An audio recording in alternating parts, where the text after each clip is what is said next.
اعوذ باللہ من الشیطان الرجیم بسم اللہ الرحمن الرحیم۔ السلام علیکم to my all dear students. Now it's time to you مطالعہ قرآن حکیم حصہ دوم۔ جی تو 7th کلاس آج کا جو ہمارا عنوان ہے وہ سورۃ البروج کا شان نزول اور تعارف۔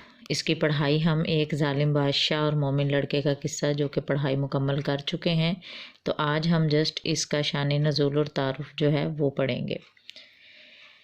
تو شروع کرتے ہیں۔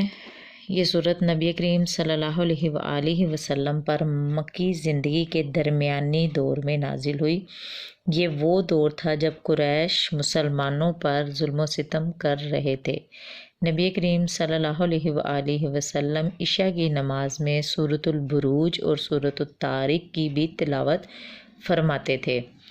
اس صورت کے آغاز میں اللہ سبحانہ وتعالیٰ نے چند قسمیں کھا کر اصحاب الاخدود یعنی خندقوں والوں کی ہلاکت کا اعلان کیا اور ان کے لیے دنیا میں بھی سزا ہے اور آخرت میں بھی عذاب کا جہنم کا عذاب ہے، یعنی کہ یہ ان کے لیے سخت وعید سنائی گئی ہے کہ جن لوگوں نے ظلم و ستم کیے تھے، باز نہیں آئے تھے، ان کے لیے اللہ تعالیٰ کی طرف سے سخت عذاب ہے، آخرت کے لیے بھی اور دنیا میں بھی۔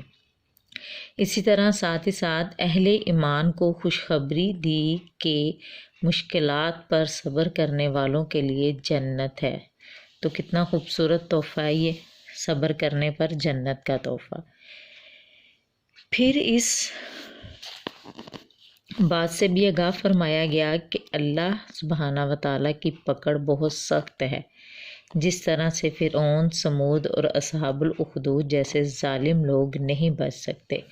آخر میں قرآن حکیم کی عظمت کا بیان فرمایا کہ وہ لوح محفوظ میں ہے، یعنی کہ یہ ساری چیزیں ان لوگوں کے لیے جنہوں نے اللہ کی دی ہوئی نعمتوں پر صبر نہیں کیا، اللہ کے کیے ہوئے وعدے پر عمل نہیں کیا اور ایمان نہیں لائے اور دوسروں کو بھی بھٹکاتے رہے، تو ان کے لیے اللہ تعالیٰ کی طرف سے سخت عذاب ہے، دنیا میں بھی اور آخرت میں بھی۔